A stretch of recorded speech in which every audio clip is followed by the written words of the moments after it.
cost flow statement which we had discussed it in the last class. To Sir, find out cost object, na? Cost flow statement. Yeah, Itisri. Yes, sir. In last class, we taught about cost object. Yes, cost object. And before that, we had discussed the cost flow chart, right? So cost object in the context of direct cost and indirect cost. So we had discussed that cost object is something for which we want to find out the cost, right? And in that context, anything which can be identified with the cost object is called direct cost, and which cannot be identified with the cost object is called indirect cost, right? We will be discussing this cost flow once again because I have to draw certain things from which we will be doing that cost statement and income statement. So what I was saying that when you find out the cost of goods sold, you can see, if you see the cost flow statement, you see these three costs are actually moving to cost of goods sold. These three costs. And the other two costs are directly going to the income statement, is not forming part of your cost of goods sold. Right? The second thing is material, labor, and manufacturing overhead, which goes to the balance sheet, and then it moves to the cost of goods sold if it is consumed, completed, and finished and sold, right? So for example, you move first raw material. If it is consumed, it goes to the work in progress. Then you apply labor and manufacturing overhead, and if it is completed, then only it becomes finished goods. If it is not consumed, it remains there in the balance sheet. If it is not completed, it remains there again in the balance sheet. If it is not sold, again it remains there in the balance sheet. Okay. And if it is sold, then only it is going to the income statement. So the cost part out of the material, labor, and manufacturing overhead, the portion which is not completed or not sold remains there in the balance sheet. So from these total costs, the ending inventory we have to deduct, we have to remove, in whether it is ending raw material, or it is ending work in progress, or it is ending finished goods. We have to remove them. Okay. And similarly, we have to add the opening raw material, opening work in progress, opening finished goods, because opening raw material, opening work in progress, and opening finished goods are not part of the current year's material, labor, and manufacturing overhead. The opening raw material is the raw material which you had purchased in the last period but consuming this period.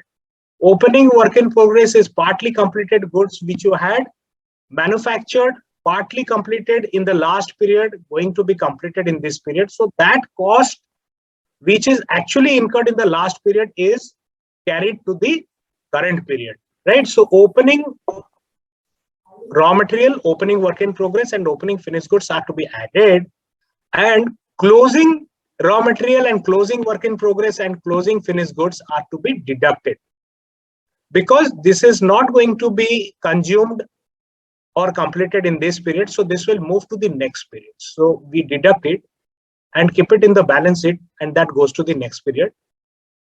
And whereas opening raw material, opening work in progress, and opening finished goods, we add it. So while finding out the cost of goods sold, as I said, we take three costs into consideration: material, labor, and manufacturing overhead.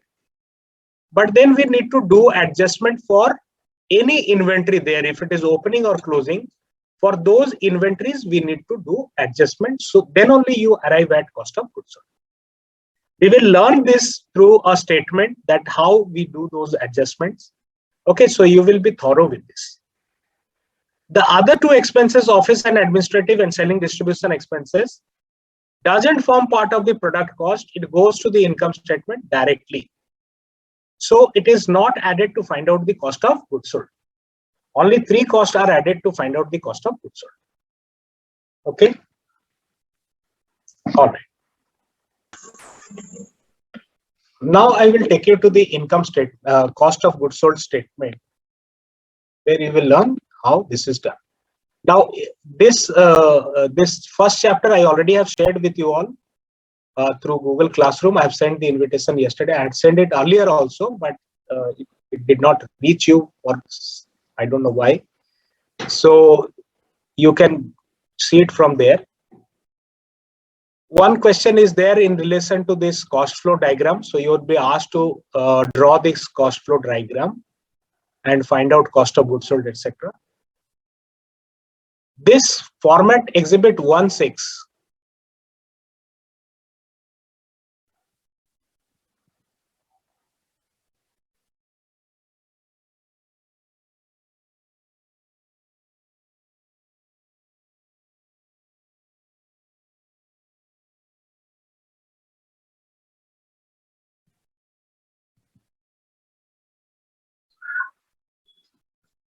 Okay.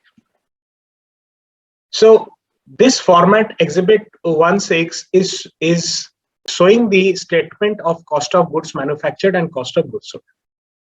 Okay. Now here, if you see, we have got three costs. One is direct material. Second one is direct labor and manufacturing overhead. Only these three costs. But first we are trying to find out what is the total amount of material consumed. What is the total amount of material consumed? That we are trying to find out. And for that we need to do certain amount of calculations. What are those calculations? What is the opening raw material available at the beginning? And then whatever purchases you are making. So your total raw material is becoming this. And out of which, if you are not using certain amount of material, waste has been consumed. So this is the material consumed, which goes to the outer column. We do this inner column calculation and take it to the outer column. Opening raw material plus purchases, total value of raw material, minus closing, which has not been consumed. Rest is material consumed, that goes to the outer column. Okay. While calculating this purchase of raw material, what are the other things we need to add? The cost of transportation, insurance, taxes, any expenses we are incurring for bringing the material from the place of purchase to the place of manufacturing. All those material costs are to be added with the material cost. Okay, whether it is port duty, whether it is octroi, whether it is custom duty, any expenses incurred for buying the material will be added with the value of material. So when I write purchase of raw material, that includes all those incidental costs for bringing the material to your place of business. So this is material. Second one is direct labor. Now when I say direct labor, why we say direct labor? Because we are producing products, and that labor can be identified with the products. The cost of product is the cost object, and you can identify the cost of those labor because they are directly involved in the production. We don't take indirect labor here. We take indirect labor, but it is part of your manufacturing overhead, not part of the direct labor. Now the question here comes that what are the indirect labors? Which are the indirect labors? Direct labor, those production people, those who are working in the production department for production. But indirect labor means supervisor salary. Now supervisor salary is something which cannot be identified with the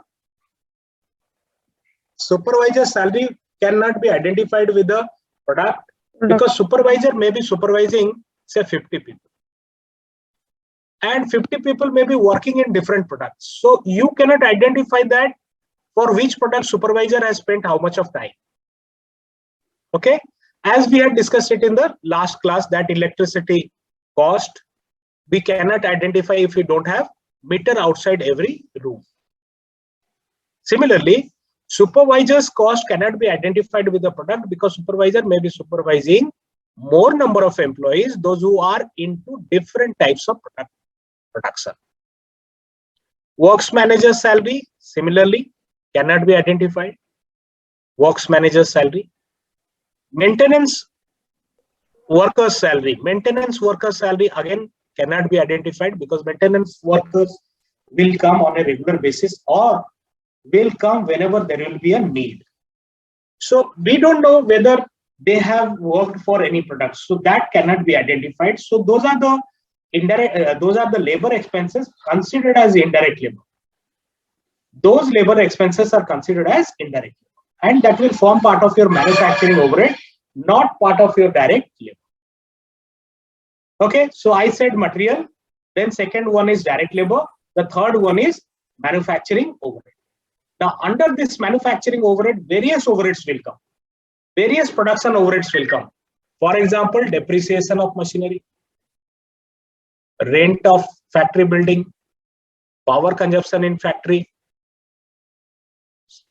supervisor's salary, all those expenses which are related to production but cannot be directly identified, put under this manufacturing overhead.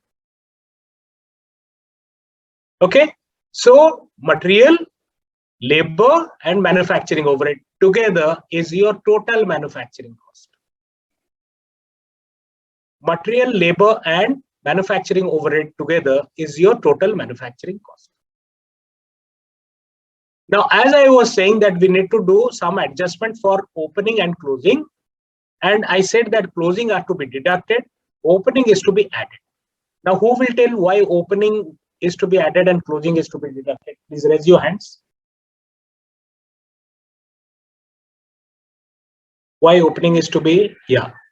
And others, please listen carefully, because the learning will be when you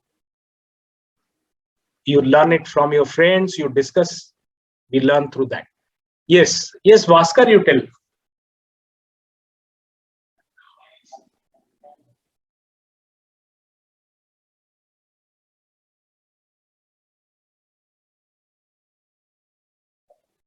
Okay, all right, Trusita.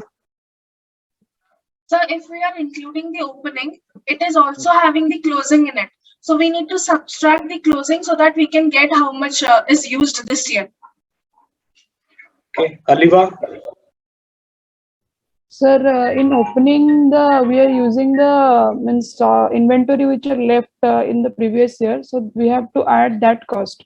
And in closing inventory, the inventory are left which we are not using, so we have to subtract that cost. Okay, Ashish.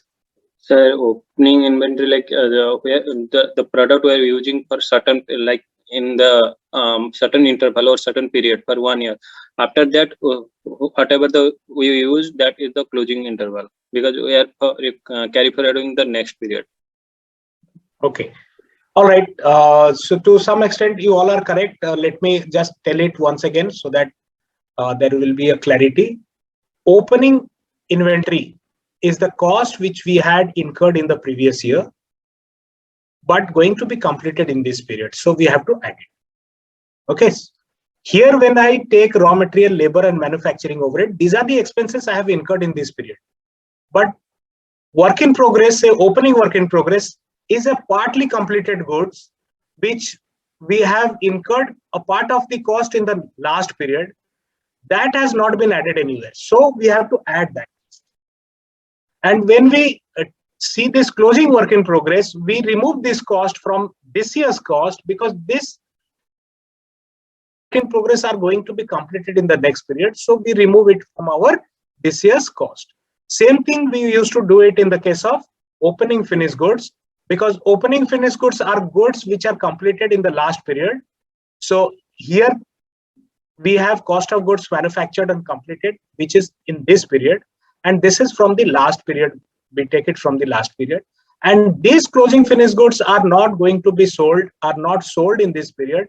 So we remove it from this period and transfer it to the next year. It remains there in the balance sheet and it is transferred to the next period. So these are the closing ones whose cost are transferred to the next period because not used or not sold in this period.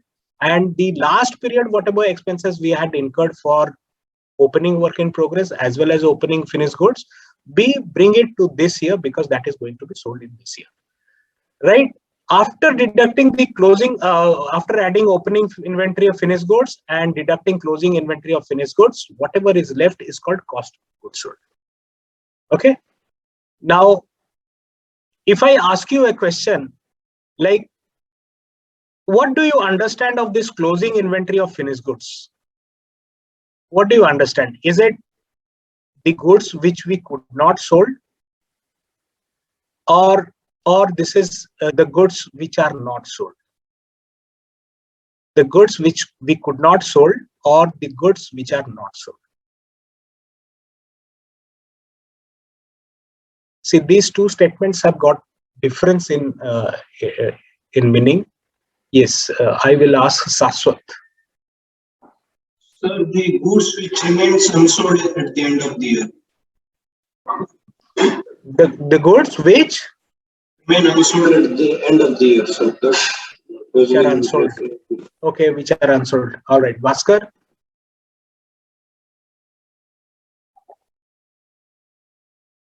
Okay. All right, one more. See it. Yes, Arpan. Yes, sir, which remains unsold. We could not sell it within the time. Okay, all right. So I just wanted to tell you one thing, because it's something related to business. So we should not use the word we could not sell, right? We could not sell, because there is a reason that we could not sell. It is not right. In fact, we don't want to sell that. Okay.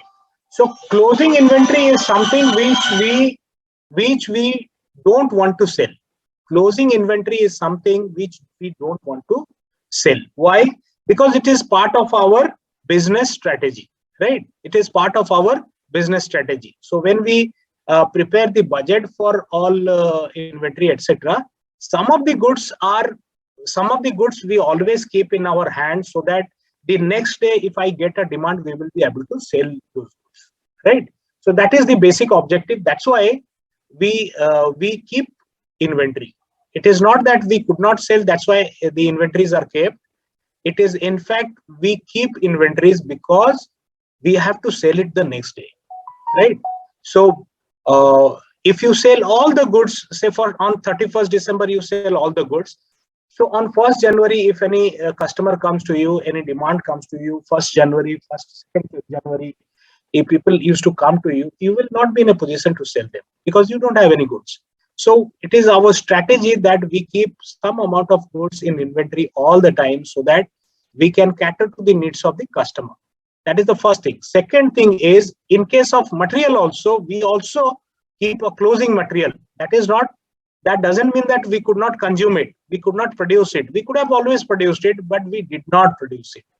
We produced as per our planning, and we kept some inventory of raw material with us, so that the next day also we can carry out the production, right? So production and sale, all these are regular activities which used to be carried on throughout the year in a particular planned manner. Therefore, we have to keep some amount of closing inventory. It is not that we could not sell. We designed it not to be sold. So we wanted to keep some amount of inventory, right? So this is for your business understanding. Let's move. What we will do. Okay. Yes.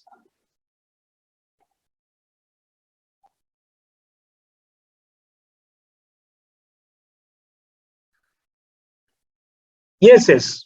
That's why we should keep always some amount of inventory. We should keep. We have one chapter called budget, where you will learn that when we plan for our production or sales, we also plan that how much inventory we will be keeping at the end of the period. So it may be 25% of next month's forecasted demand. We will be keeping it as our inventory, or 50%. So based on our own strategy, we keep certain amount of inventory.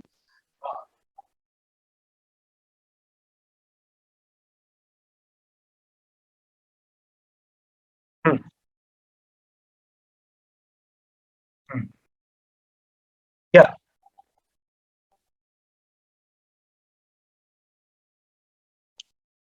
Normally we plan for closing inventory. If there is a sudden demand, you will definitely have a higher sale in comparison to the regular sales. But then in that case, you would not like to sell everything. What normally happens that you charge a higher price during that time, and that reduces the demand actually, right?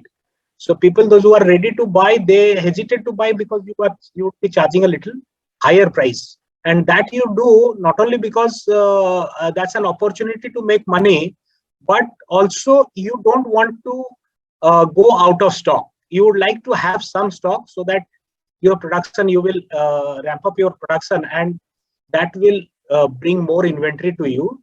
But certainly you would not like to sell everything, right? Because if you are selling everything on the same day, then the dealers or wholesalers will be making money. You will not be making any money, right?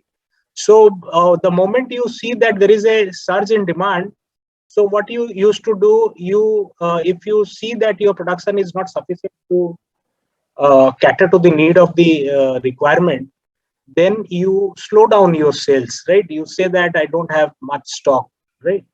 So, but still you would like to keep some amount of inventory. Okay, so that's a decision you have to take at that point of time. Otherwise, in a normal situation, we keep inventory always. Okay, I hope all of you would have got some kind of understanding from this. These are part of our business discussion, so will help you in decision making. After finding out the cost of goods sold, you prepare the income statement. Now, in income statement, what you used to do, you write sales. From sales, you deduct cost of goods sold. You get the gross profit. And from gross profit, you deduct administrative and selling expenses, and you get net profit. Okay, sales minus cost of goods sold, you get gross profit. From gross profit, you deduct administrative and selling expenses, you get net profit. And from net profit, you pay tax. If there will be any income tax, you pay from this net profit. After paying tax, whatever is left, it is called profit after tax, or you can say net profit after tax.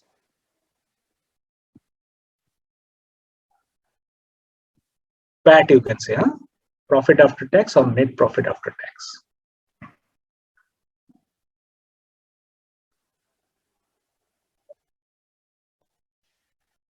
No, EBIT concept we use in the case of financial accounting, right? In the case of cost and management accounting, we don't use EBIT because you can see interest cost you don't take into consideration. Okay, you take the cost into consideration, the resources consumed, and arrangement of money is your responsibility. So you cannot transfer that to the customer.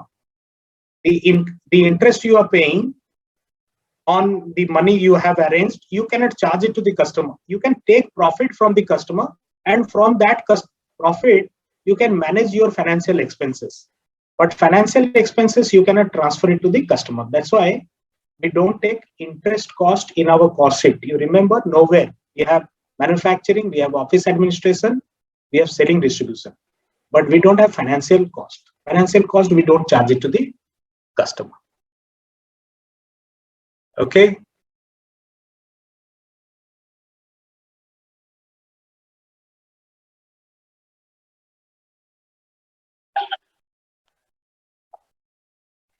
See, R&D again R&D. I said R&D we should not charge. But if it is a standard amount of money you spend on research and development, that you can pass it to the customer. But otherwise, what happens now? See, because I am not there the only supplier in the market, there will be many players. So if I pass some of the cost to the customer, others may not be passing it, right? I may be doing research and development, others may not be doing it. So if I pass it to the customer, my cost increases, my sales price increases, whereas others will not be charging it to the customer, so their sales price will remain same, will remain less.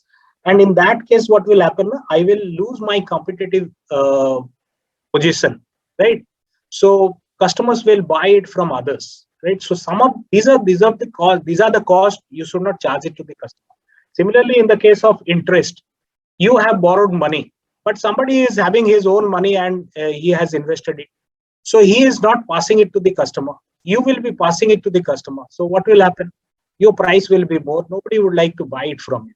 So these are the so that we will charge the customer what others will be charging. Therefore, these expenses we don't charge it to the customer, right? But sir, these expenses will be loss for you, right? These expenses are expenses for you, which you will be deducting it from your profit, right? So instead of investing your money, if you have borrowed money, so you will have interest expenses. That is when you take this business decision that you will do business by investing borrowed money. That time you have to think, right?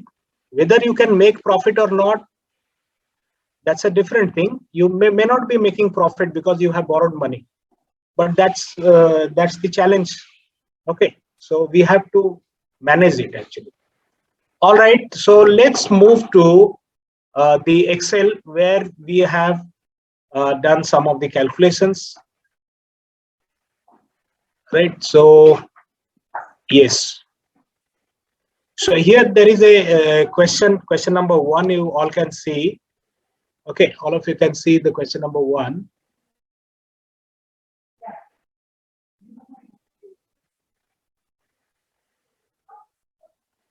Okay, so I have hidden this answer part because I want all of you to do on your own and then come out with the answer and learn the things. I will ask one of you which is not available on video to read the question. Many of you are available on video, many of you are not. So yes, Priyansu. Priyansu, I hope you are there. Yes, sir. Yes, sir. All right.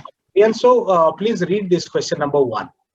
And remember, while reading this question, try to understand the facts, figures, and information given.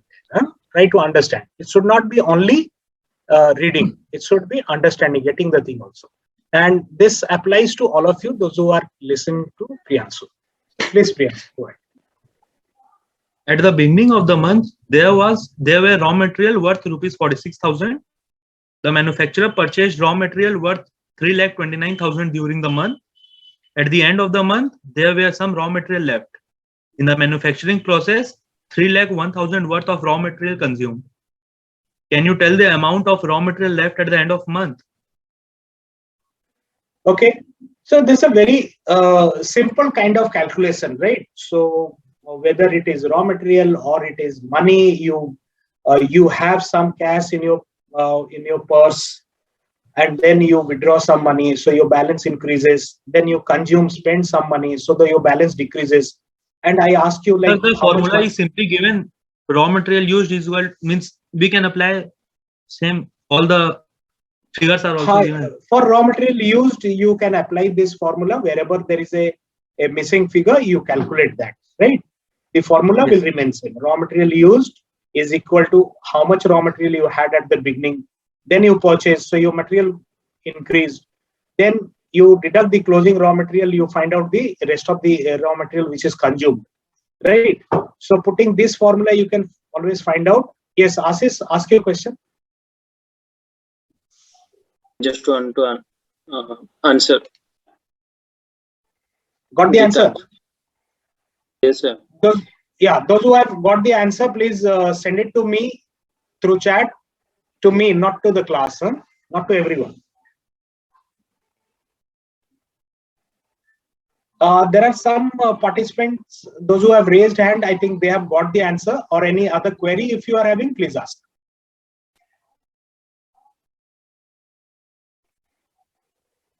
Please write there in the chat box, answer.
Avik, you had any question?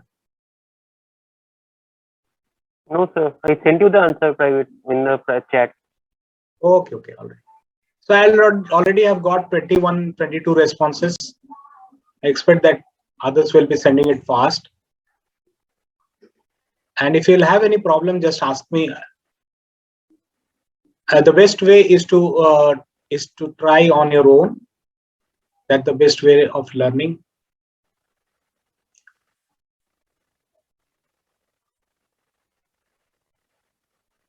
Saurav, have you got the answer? Saurav Vidyarthi?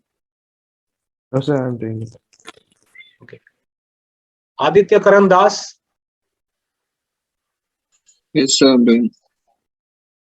Aditya, you're not there in my last few of the classes. Any issue with you?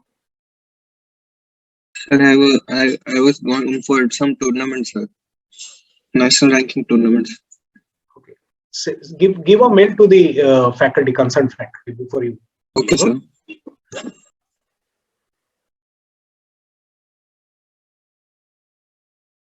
Minakshi?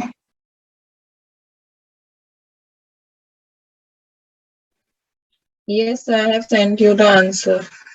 Okay, fine. So the answer is, how much is the answer? Let me see. 74,000. 74,000 is the closing stock of raw material, right? So how we got this figure? So we got this figure like we had at the beginning 46,000. 46,000. And then we purchase. So if I purchase, obviously the stock will increase 3,29,000. So this become 3,75,000. And the question is saying that we consume 3,01,000. So 74,000 is left. Very simple. So this is how it is calculated. And I have put it in a tabular format. Presentation mostly in tabular format looks good. So that's why I have written it like this. Material at the beginning, then purchase the stock, value of raw material, then raw material consumed, best is raw material at the end of the period. Now the second question, and I found that some of you have already sent me the second question answer. That's good. So let's expect the others to answer the same. Question number 2. There were raw material of food left at the beginning of the year, 3,22,000. So this was beginning raw material. Then you purchase something. Then you consumed, and this is what is left at the end, right? So how much is consumed, you have to find out. So this figure you have to find out. Okay. So you can always put this formula, and wherever the missing figure is there, that you can find out.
Okay. Yes, many of you have got the answer.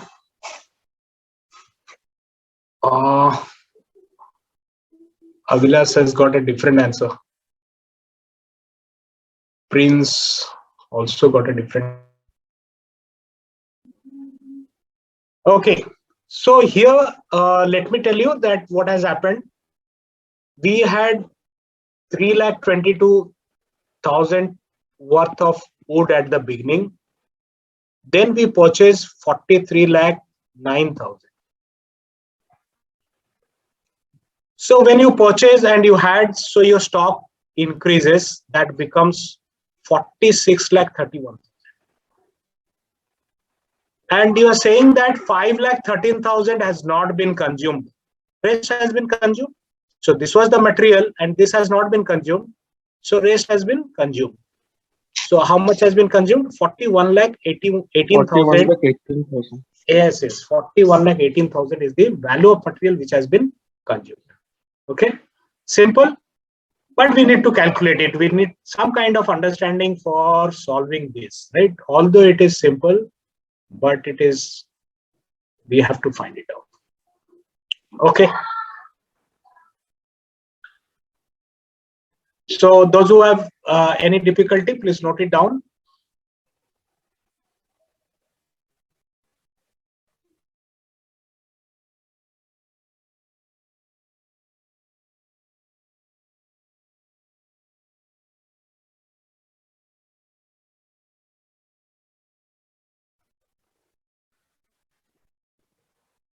Okay.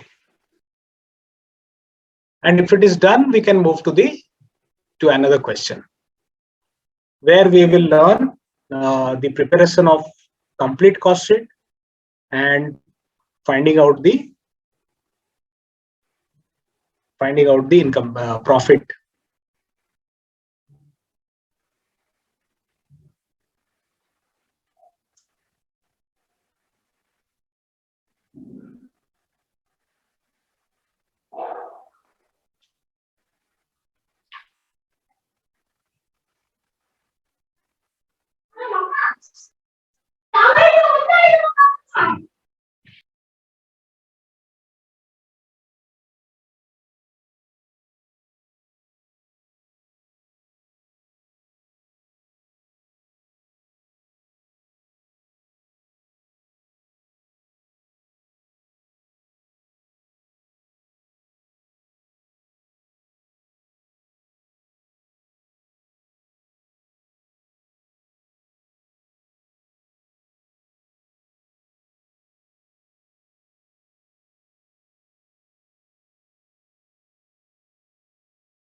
Okay, so I'm sharing the second question. Right?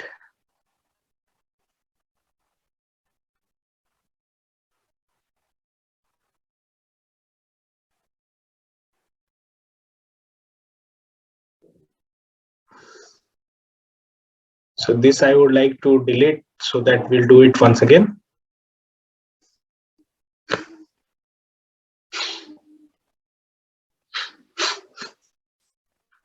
Yes, now this is the question. Question number 13. And let me ask one of you to read the question. Yes. Yeah, Neha Ghosh. Yes, sir. Neha, please read the question, the complete question, and also. Yes, sir. Are you okay?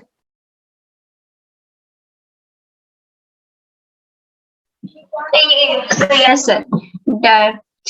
Which question, sir? I think it is there on screen. Question number 13. Sir.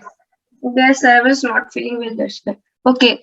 Alexandria Aluminium Company, a manufacturer of recyclable soda cans, had the following inventory balances at the beginning and at the end of 2014. Inventory classifications. January 1, 2014, December 31st, 2014. Raw material at rupees 50,000, rupees 70,000. Work in progress, 120,000, 115,000. Finished goods, 100,000, 165,000.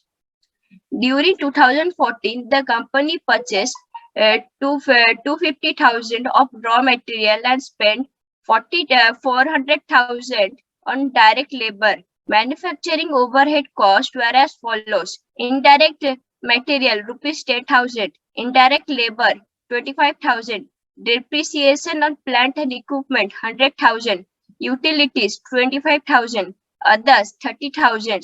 Sales revenue 1,105,000 for the year. Selling and administrative expenses for the year amount to 110,000.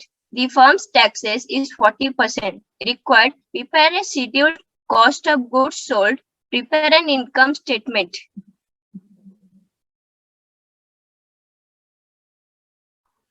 All right. So here you see we have got again the three costs which we can use for calculating the cost of goods sold. The first one is material cost, okay, then labor cost and manufacturing overhead. So these three costs have to be added, and then we have to do the adjustment of these things to find out the cost of goods sold. And as we have learned that these are things to be added and these things have to be removed because these are going to the next period and this is going to be sold in this period. So we add all this, right? But at its appropriate places. Then we will be preparing the income statement. And in income statement, we have sales and then we deduct the cost of goods sold, which we would have calculated here. We get the gross profit and then we deduct the selling and administrative expenses. And then after deducting the tax, we get the profit after tax. Okay. So we start with this cost of goods sold statement. So this statement showing cost of goods manufactured and cost of goods sold. So we'll start with direct material, and for direct material, first we have to find out the material consumed, right? Raw material used in production. We add direct labor, we add manufacturing overhead. Now, how much is the manufacturing overhead? There are 5 different types of expenses under manufacturing overhead, right? Indirect material, indirect labor, depreciation, utilities, and others. And if you add all these 5 together, then the total manufacturing overhead is how much? Calculate it and tell me how much it is. 1,90,000. Yes, the total is 1,90,000. Okay, so manufacturing overhead is 1,90,000. So those are the figures we are going to put it in the format to find out the cost of goods sold, right? So I start with the opening inventory of raw material.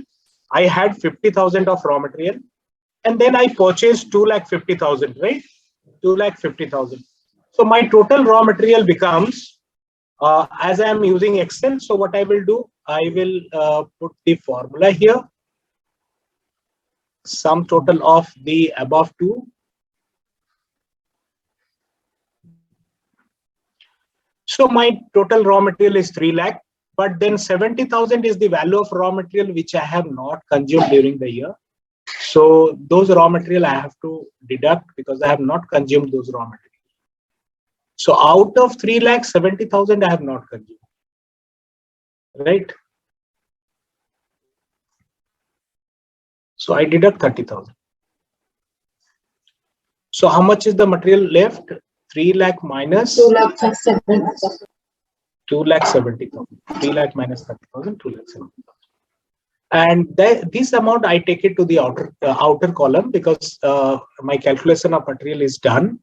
So I take this figure to the outer column. Okay, and I draw a line here. By drawing a line, I close this. No more this will be added further, right? So here I have drawn a line here. So 2,70,000 is taken to the outer column. And if somebody wants to do it in the same column, you can also do it in the same column. Sometimes it happens that, like for example, manufacturing overhead, there are 5 different types of cost. What I can do, if I want, I can write all those 5 different types of cost here, right? And then I will take it to the outer column. So that I can do. So for that reason, we follow inner column and outer column type of things. Otherwise, Sir, one can do it in the same column. Yes. Yes, sir, Yes. it's 70,000. So we need to deduct 70,000 from. Okay. Yes, it is 70,000. I did a mistake. Okay, so this is 2,30,000.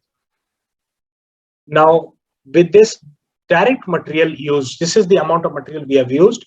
If I add the direct labor, which is 4 lakhs, direct labor is 4 lakhs. So if I add 4 lakhs,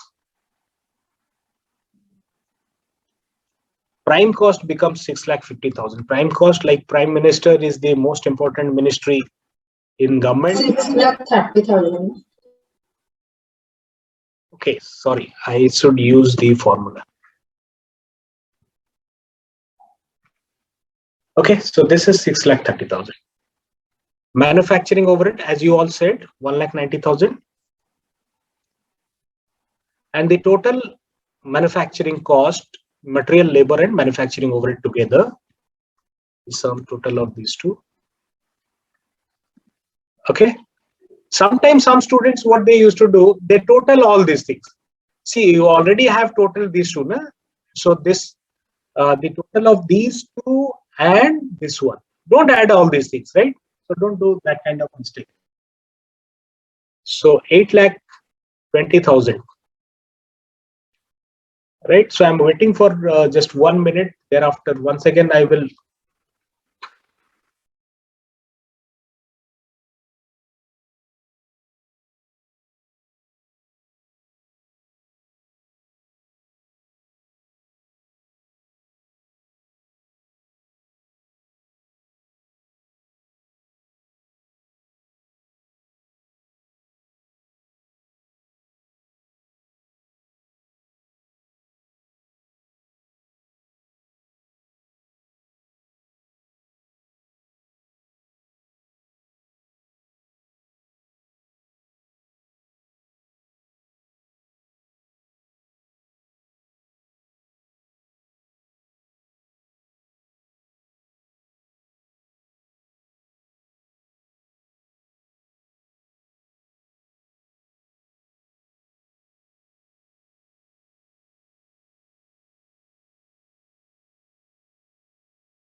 Okay, so I get this total manufacturing cost and opening work in progress. This is the partly completed cost of manufacturing in the last period, which is to be completed this period. So bring that cost 1,20,000.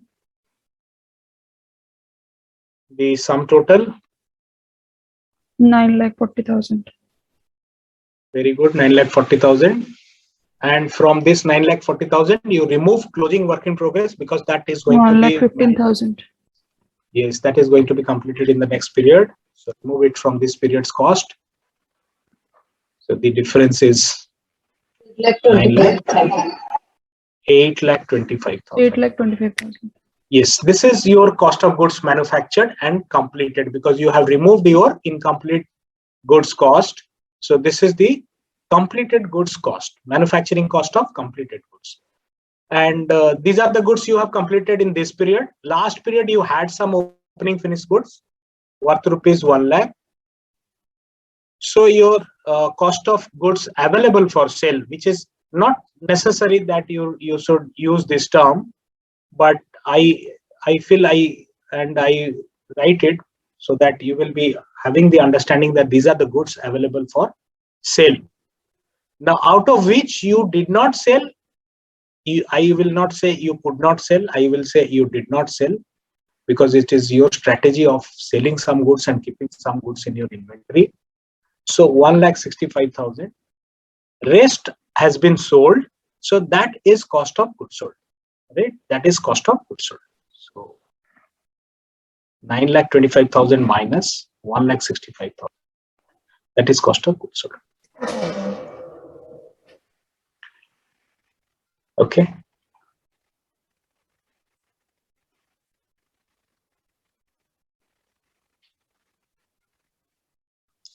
So cost of goods sold is 7,60,000. So 7,60,000 worth of goods you have sold for 11,05,000.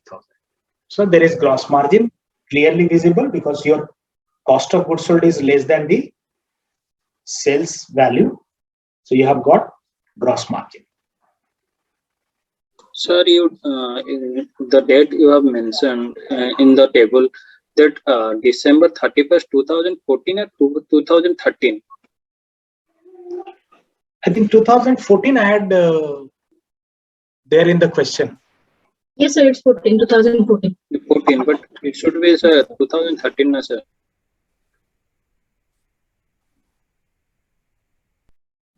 No, 2014 beginning January and end of 2014 is 31st December 2014. Okay, per end. Okay. For the year, Whole no? period. For the year. Okay. For the whole year, 2000.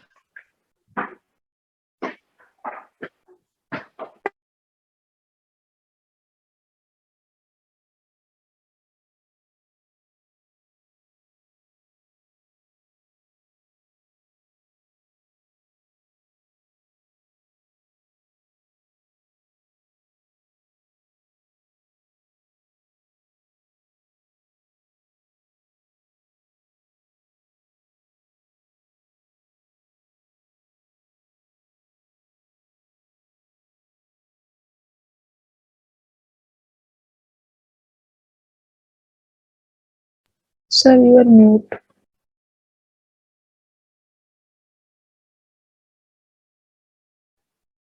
Yes. Then we'll move to the income statement. Right? And in the income statement, you see, we have our sales 11,05,000 and then the cost of goods sold.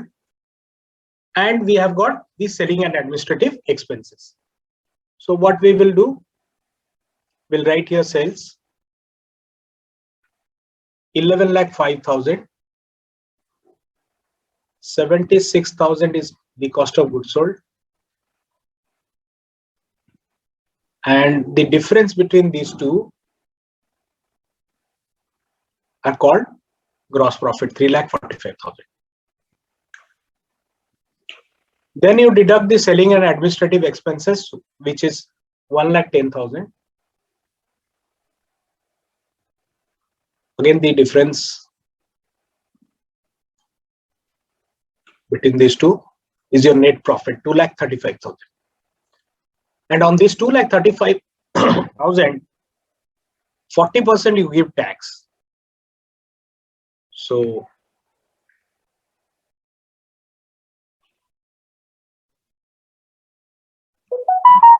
$94,000 is your tax. After paying tax, the remaining profit is 1,41,000. So 1,41,000 is your net profit.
Okay.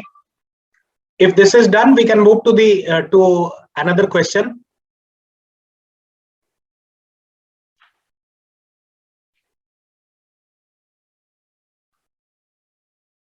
Sir, your prime cost means if you add the, sir, what is actually the meaning of prime cost?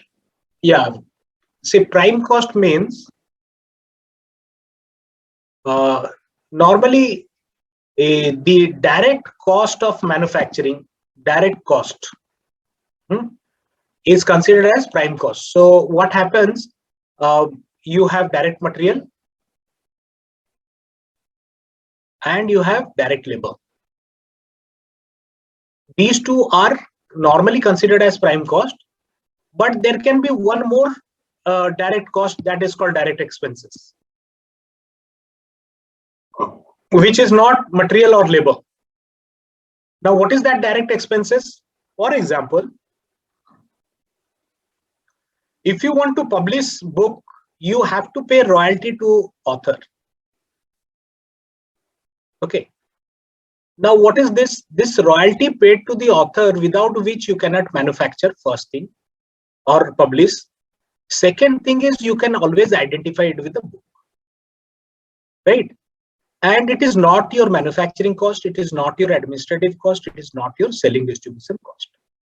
But this is to be added, and this is not direct material and direct labor. So these are direct expenses.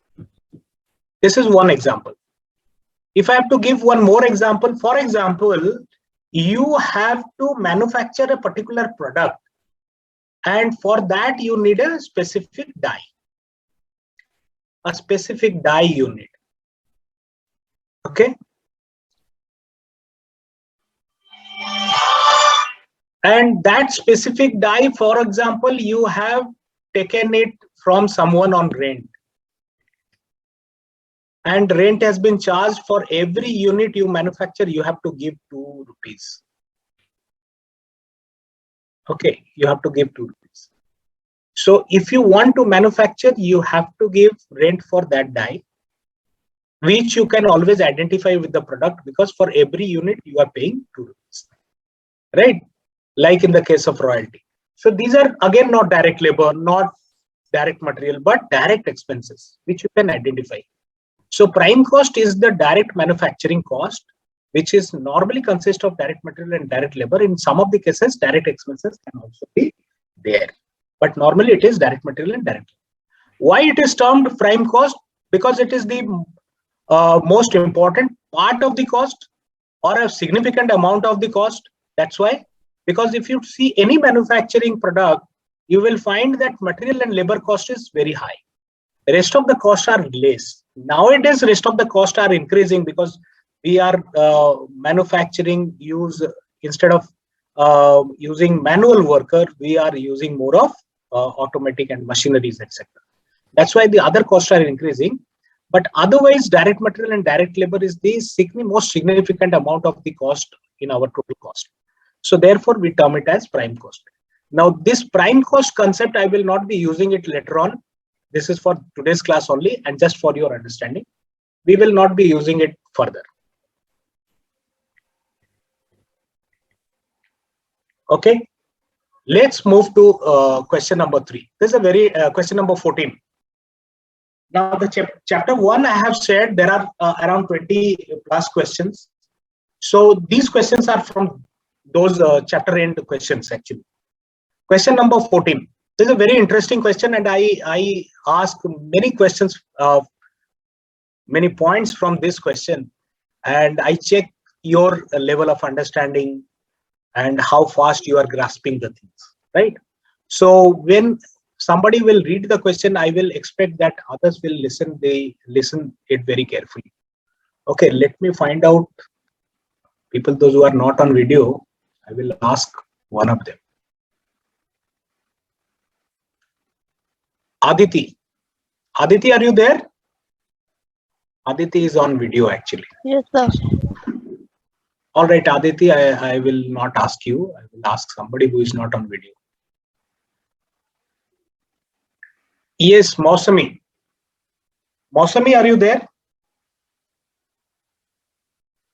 Yes, sir. Yes, Mausami, you read the question. I think Okay, this sir. question is visible to all of you. Yes, sir. Okay.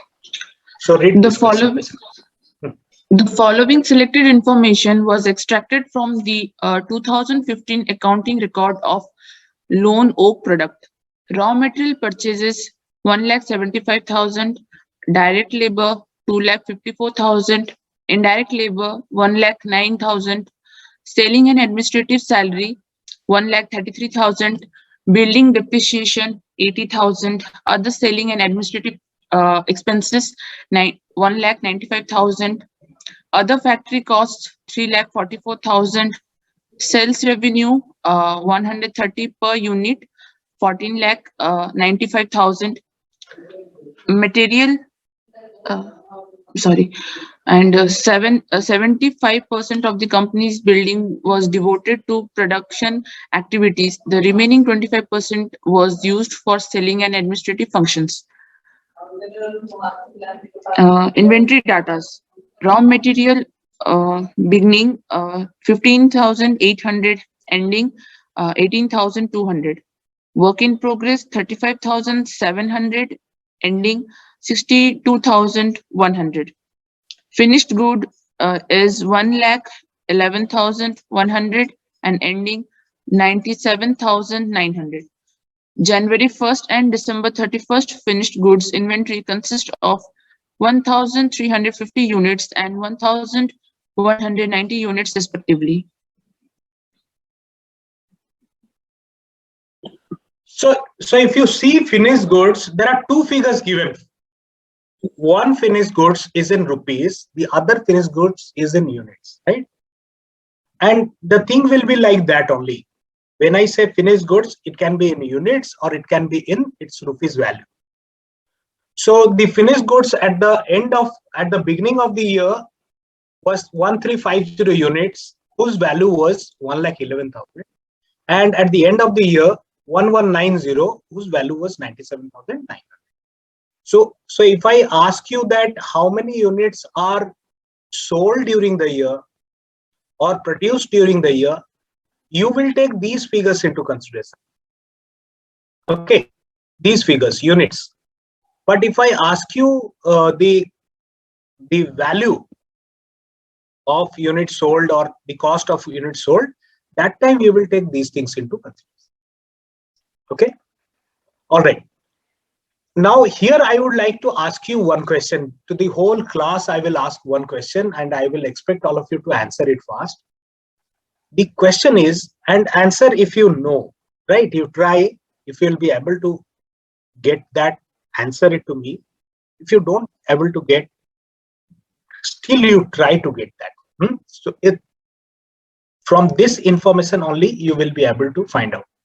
This is there from this information. What is that? I'm asking number of units sold. Okay, it's directly not given, but sufficient information is there where you can find out number of units sold. So I'm giving 2 minutes time to all of you. Through chat, you have to answer, go through the data, and then find out number of units sold. Take 2 minutes time and answer it to me, not to the class.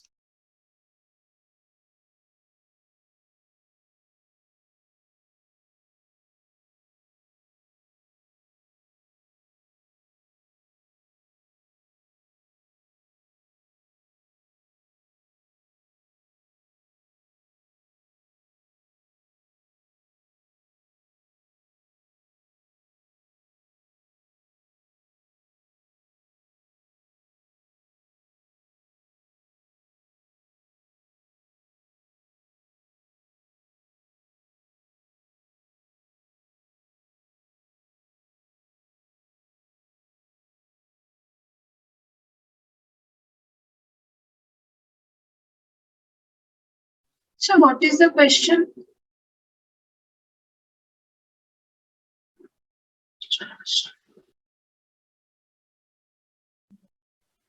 See, yes, number of units sold.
All right. So I've got 17 response, and out of that, most of you are saying 11,500. Okay. So those who have answered 11,500, can you tell us, like, how did you get that figure? Yes, so sales revenue divided by Sales revenue, the total revenue divided by per unit cost. Okay. All right. So this is what you are saying is 14,95,000 is the total sales value, and every unit is sold for 130. So this is coming 11,500. Okay. So this information was not directly given in the question. 130 per unit and multiplied by X number of units, that gives you 14,95,000, and X comes 11,500. Okay, that's a simple calculation, but sometimes we miss it. We could not figure it out, like how to find it out. Fine. So that's the first question, and you all have got the answer. Second question. Second question is, this is the number of units you have sold, and I'm asking you, going through the data, to find out the number of units produced. Okay, number of units produced. And in this regard, I will not tell you anything, and I expect that you will get the answer. Number of units produced. And through chat, please answer. Yes, there is one, there are 2 students already answered. I will check their answer once I get around 15 answers.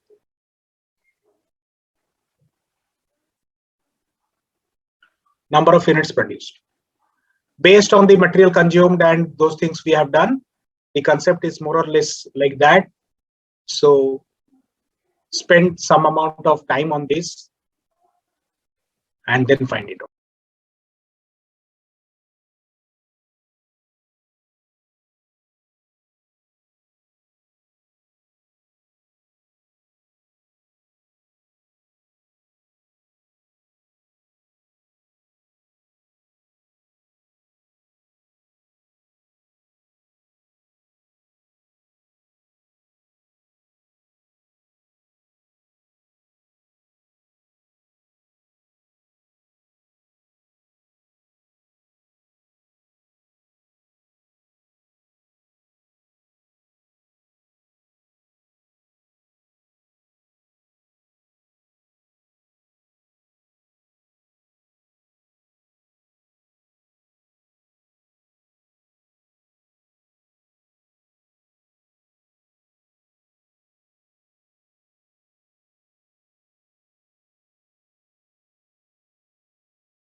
So you are muted.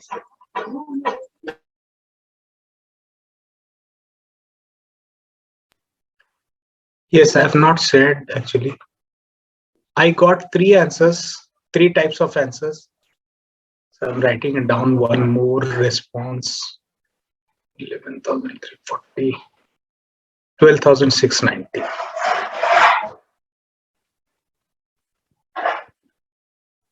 Okay, these are the three answers I'm getting. Let me ask you those who are, because 11,340 I'm getting it from most of you. So those who have got 11,340 can tell to others like how did you get this figure? Sir, we have to add closing stock with the sales unit 11,500 plus 1190, and we have to deduct the opening stock from that. Then Okay. we'll get 11,340. All right. So it is like goods available for sale. So if I arrive at goods available for sale, then I can always deduct the goods which which is from the last period. Rest of the goods will be from this period. So what is goods available for sale? You sold 11,500. Sorry, 11. And you have a closing stock of 1190. So these together 12,690. 12,690 is the total goods available for sale.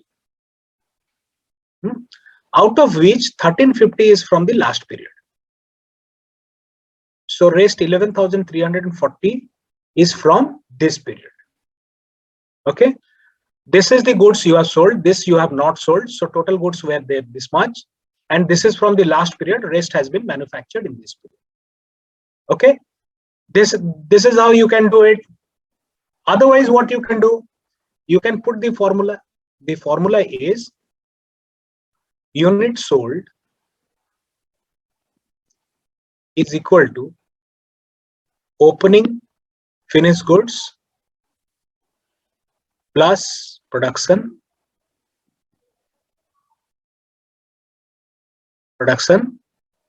minus closing finished goods.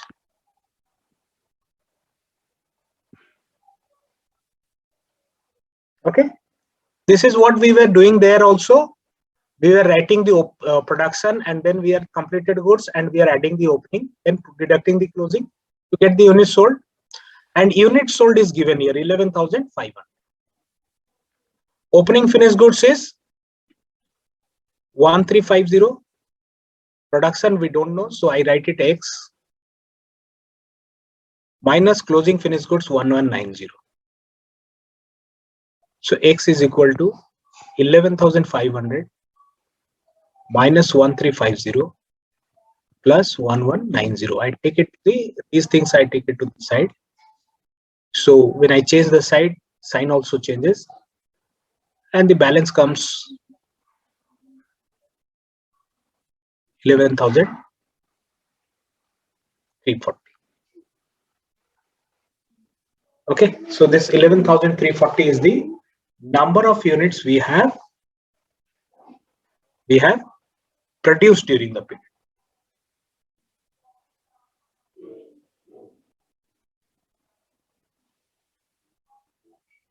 Okay, so please note it down.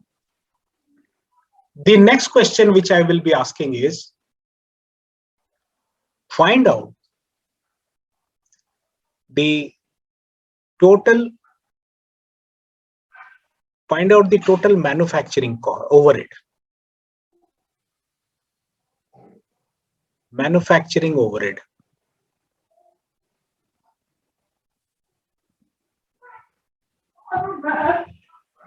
Okay, find out the manufacturing overhead.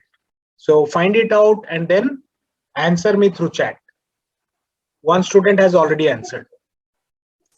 We'll check whether it is correct or not. You have to go through this information and find out the manufacturing overhead.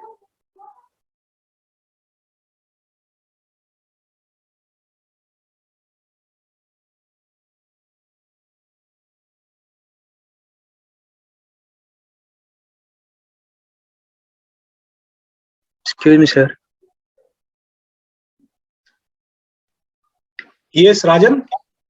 Sir, I just got disconnected. Would you tell how you got 11,340 once again? Okay, all right. See, 11,340. We are asked to find out the number of units produced, right?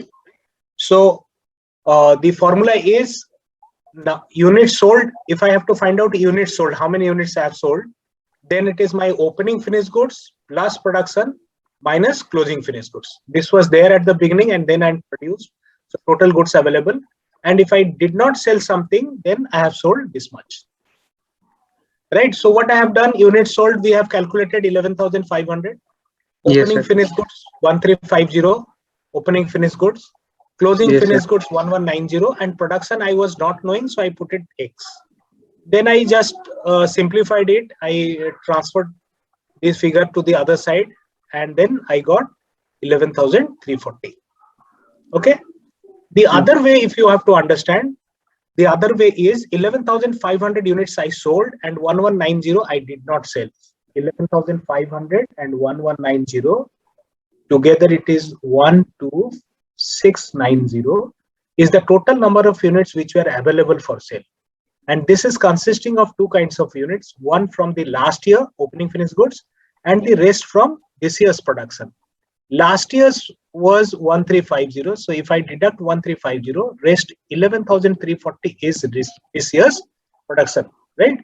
So both the Yes. way you, on the basis of your understanding, if you do, you can put it like this. Otherwise, you just follow this formula and write like this. Okay. Both the way you can do. Yes. My next question, yes, my next question is finding out the manufacturing overhead.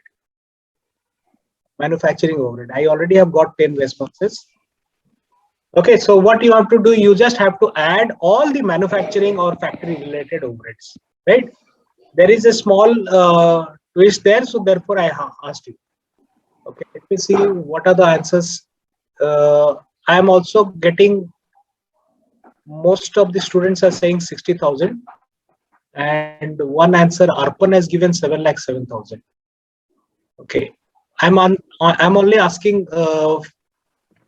Yes, Sivani has given 5,33,000 and Arpan has given 7,09,000 or something.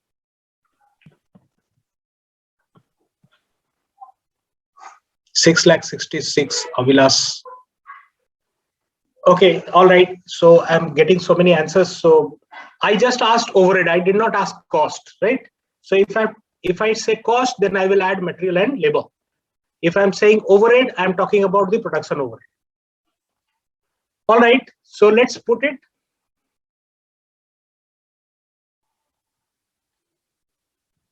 Manufacturing overhead.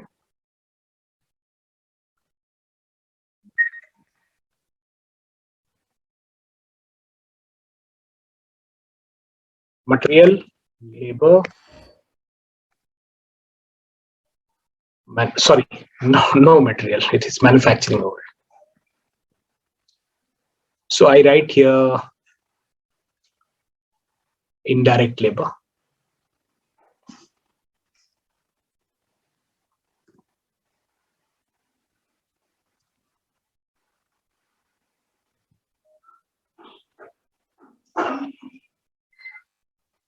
Other factory cost.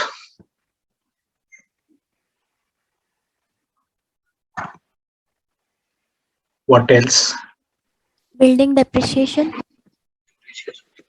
Yes. See what information is given. 75% of company's building was devoted to production activities.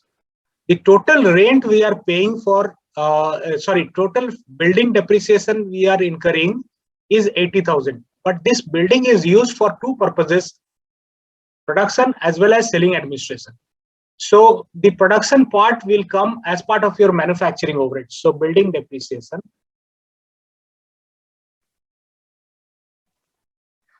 Okay. And here I write 80,000 multiplied by 75%. 75% is used for this purpose, production purpose. So that gives me 60,000, right?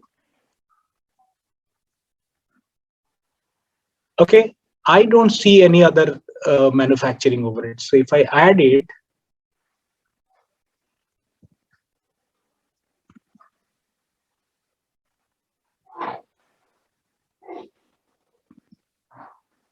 $5,13,000. Am I right, or is there any mistake I have done?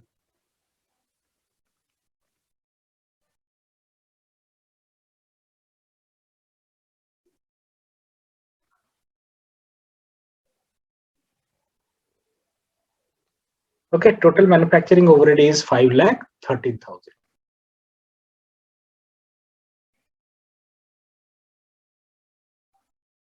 Right?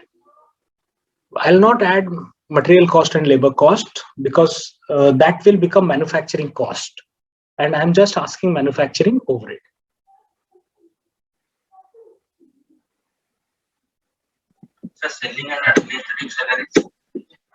Selling and administrative salaries, etc., are part of selling and administrative costs. So let's find out selling and administrative cost.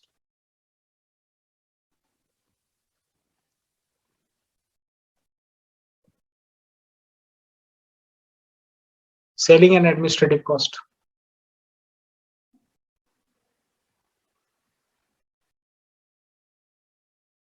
Yes. Neha answered 2,15,000. Okay.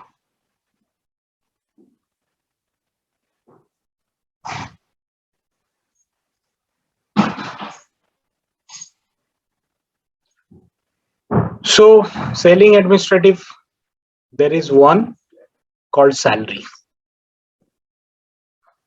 And how much it is? Salaries is 1,33,000. Okay. Second one is other selling administrative expenses. So what I will write, selling and administrative expenses. That is 195. The third one is 20,000. yes, building depreciation. Building. So right, building depreciation. That is only 20,000.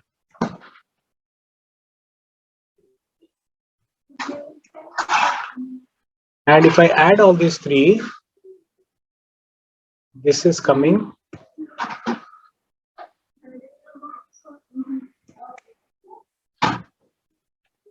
total is 3,48,000. Okay, 3,48,000.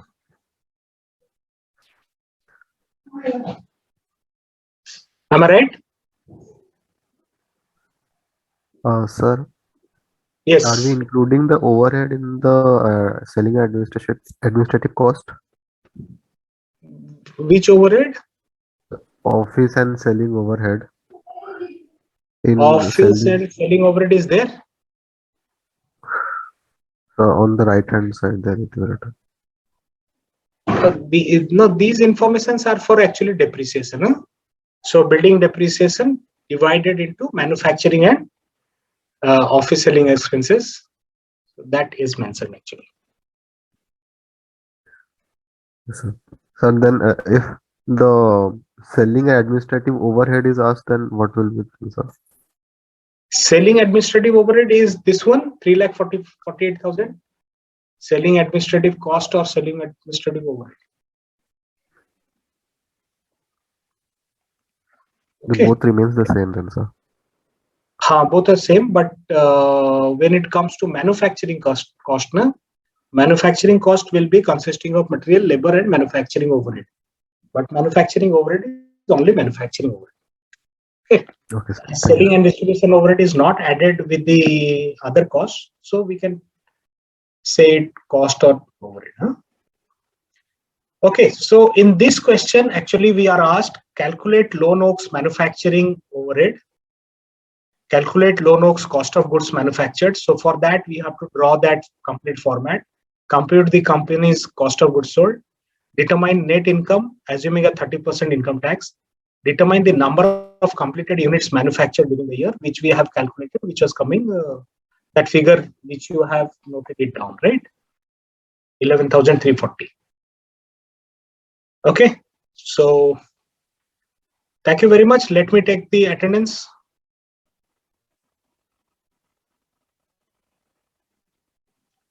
And the material has been uploaded there, so you can always go through it and practice. More questions are there. You can practice those questions. In the next class, we will be doing the rest of the things. Sir, the building depreciation which is written manufacturing overhead and office selling overhead. Sir, what is the use of these two values in the calculation? Actually, these two values I have calculated in the other section, so it is reflecting there actually, right? Otherwise, the building depreciation, which is your 80,000, 80,000. So that 80,000 is 75% for manufacturing and 25% for office and administration. So 75%, 60,000 is for manufacturing, 20,000 is for office and selling administration. Right? Okay, so 20,000 here we have taken, 60,000. Okay, thank you, sir.